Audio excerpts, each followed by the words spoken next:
Hello everybody and welcome to Tea Wipe, the show where we clean up spilt tea and figure out if it was really worth being spilt in the first place. Today we will be talking about Nikita Dragun allegedly doing blackface and Jenna Marbles allegedly abusing her dog. So starting off, Nikita Dragun is a transgender Vietnamese Mexican YouTuber and beauty business owner who has recently been under fire by the tea community for this story on Instagram. Hi Dragons, I'm currently on the way to Milan. I cannot believe this is actually happening. I know I talked about it a couple days ago and everyone was going crazy, but I am walking in a fashion show in Milan Fashion Week, or I think it's actually happening right now. Actually, I know it's happening right now, but everything's been so crazy. Getting ready. I've never been to Milan, so if anyone has any suggestions on what I should do, where I should eat, or if you just want to be my motherfucking tour guide, that'd be amazing, because bitch, I cannot believe I'm going to Milan. Like, Mama Dragon, mother of motherfucking dragons, is landing in Westeros, aka Milan, Italy. I'm like this much Italian, but like don't even let me get into all that because we know how everyone gets when I get all crazy. But oh my god, I cannot believe it's happening. I am so scared and really excited. I like need to pee and poop all at the same time. I'm so scared, but I'm excited.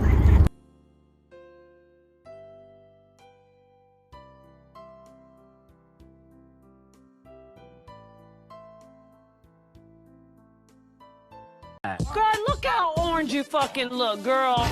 You were used to being my runner-up and being behind me. Don't switch the game up now, mama.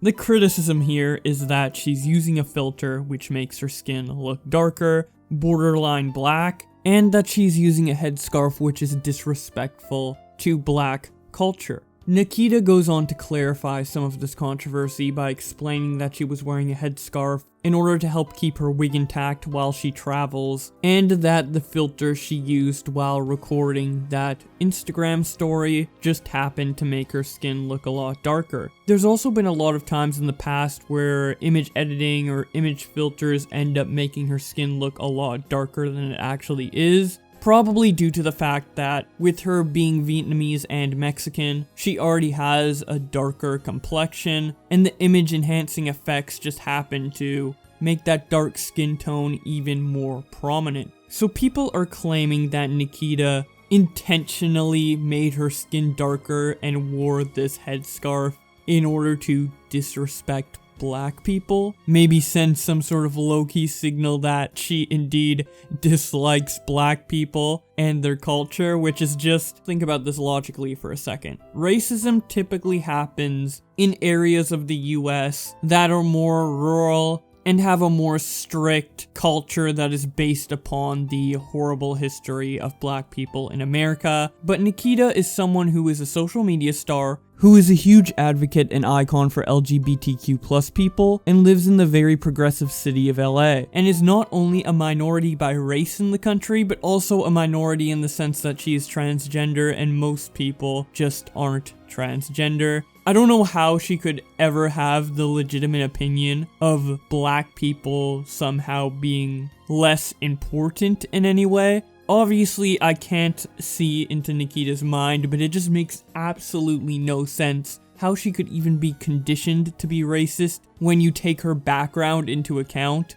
And let's just say for a second that she did do this on purpose, since that's what a lot of people are claiming. Even if she was racist or didn't like black people in some way, how would this be smart for her to do career-wise? If she has such a massive social media platform and a business in the makeup industry, she is well aware of the audience she's trying to cater to, and racists are not part of that audience. She's a transgender individual who is trying to promote herself and sell makeup, not a co-host of The Kill Stream. Not that that show is racist, but Ralph does have some pretty interesting fans. I guess the other argument is that she could have done it by mistake and it's disrespectful and she should apologize, but again, her headscarf has a legitimate reason for being on her head, and the filter is just something you kind of plop on and don't really think about. It's not like an Instagram story is some like really highly edited video where it goes through a lot of review and you know what you're posting. It's just an off-the-cuff video which you can put a predetermined filter on. It's very clear that she noticed after the fact that she looked that way. I doubt she reviewed or previewed the video before pressing post. If she did, she probably would have noticed the filter and maybe changed it or toned it down or something. I mean, even then, she's not even obligated to. She did address that she was orange in a kind of funny way later on. It really isn't that big of a deal. I feel like T-channels are putting these people under way too much scrutiny, and it's just getting ridiculous. Let's actually focus on the real racist people out there, not someone who used a filter which makes them look a little darker than they are in reality. Next, let's talk about the insane accusations made against Jenna Marbles. So Jenna Marbles recently uploaded this video titled "Testing a Viral Dog Car Harness." And in this video, she buys a dog harness for the car and puts her dog in it. Very fast, you can see that the dog is uncomfortable. He's in there for about 20 seconds, and then she takes him out and says that she is not going to use it in the future. And apparently some people saw that clip and thought that Jenna Marbles was abusing her pet and got all up in arms to the point where Jenna Marbles had to delete her video and then re-upload it with a 5-minute segment explaining in depth what happened. Here is that disclaimer. I probably should have given a better disclaimer at the beginning because I did see a lot of comments from people saying that dogs shouldn't be sitting upright like this product does. By the way, in this video, I review a dog safety harness for cars that was pretty viral like a couple years ago. I'll include the entire video. I was seeing some comments from people saying, I don't think the dog should be sitting upright like that. I think it probably puts some pressure on their spine. I'm not sure it's safe for them. And I agree with all of you. Like, to give you the review up front, I did try this and I do spend, the video is 30 minutes long. And I do spend a majority of that time sort of describing that I'm not sure that this product is right for me or my dogs. And that this is what they currently sit in. And I mean, if we're being frank and honest, this isn't even safe for them in a car accident. A car isn't even safe in a car accident. You know, like, we're just trying to do the best that we can. And if ever there is a new product that comes out, I am dying to try it because I'm always in the pursuit of hoping to find something that makes my dogs safer, happier, more comfortable. And I know although this product looks ridiculous, you know, there was some information that made me feel like maybe it's worth a try. So big disclaimer, please, I am not endorsing this product in any way, shape, or form.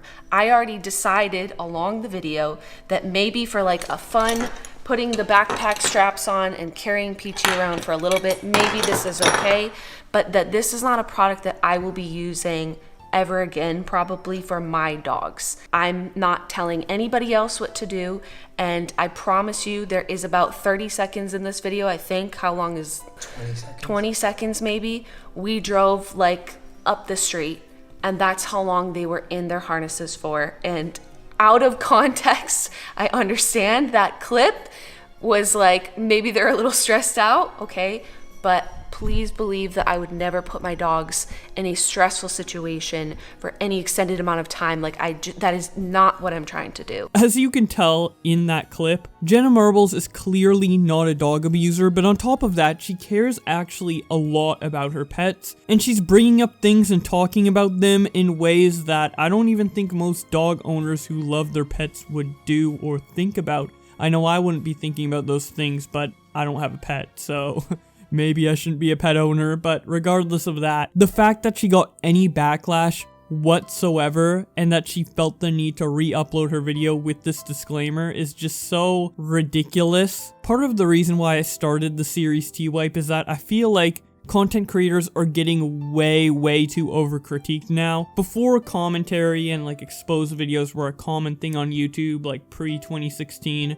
A bunch of creators were getting away with a bunch of scummy shit, and I do feel like the introduction of the drama community has helped YouTube as a whole. But now I feel like it's getting to a point where, in a lot of ways, it's doing more harm than good. We have Nikita Dragun putting on the wrong filter, Jenna Marbles doing something that looks like it could be perceived as harming her dog. And everyone's just taking these small situations and painting them in the most abusive and offensive and malicious light, when the more logical answer is these people aren't evil and they made a mistake, or you are viewing their actions in the wrong way. But yet, despite these two things being so minor from these creators, both of them felt the need to either delete their posts, or in Jenna's case, re-upload it with a disclaimer. It's just so stupid, man. Either way, that's about it for this video. For those of you who don't know, T-Wipe is a relatively new series on my channel. I did do a T-Wipe video yesterday, but that one was on a pretty controversial and sensitive topic, so despite me asking for feedback in the comment section, most of the comment section was just talking about the situation itself,